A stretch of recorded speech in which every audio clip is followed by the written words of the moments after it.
The finishing. So everything that is caulking, painting, staining, adding the colors you want, adding the little decorative structures or, I don't know, pieces or handles that you would like to. Yeah, everything that hooks that finishes the cabinet. This is usually where many human beings have enough skills to work on their vans, meaning you know how to paint a piece of wood, you know how to stain a counter, you do what you first thought of on your van, but it's actually the last step of the process. And when you design your van, when you design your cabinets, you probably had that in mind. When it's done, I'm gonna do this. Oh, that particular wall, I'm gonna end up putting that hook. That's the stuff you probably thought about when you did your drawing, looking at pictures in magazines and whatnot. Pinterest. Well, that's where you're doing it now. Where you do the final touches to make it look good. So, because before the finishing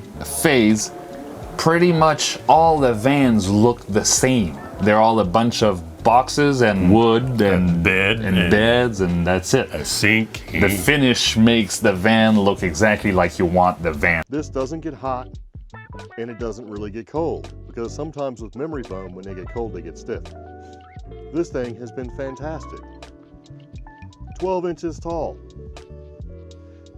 If you're relatively large in stature, like I am, when you lay on a thinner memory foam mattress, because a lot of them aren't full memory foam, it'll be, 2 inches of memory foam over whatever, a regular foam, you wind up sinking down. This thing is 12 inches of memory foam. It's supposed to be really firm. And when I lay on this thing, and I weigh over 250 pounds, when I lay on this thing, I sink maybe an inch. And I don't move, man. I sleep hard as a rock for the entire time I'm sleeping. I ended up putting one of these on each side. So there's one on both sides of the drawers, and that was still not enough to hold them shut.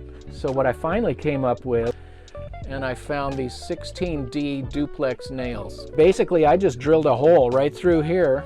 We just put the nail in like this, and the drawer doesn't fly open anymore. We did that on each one of these drawers, and every one of them is held shut.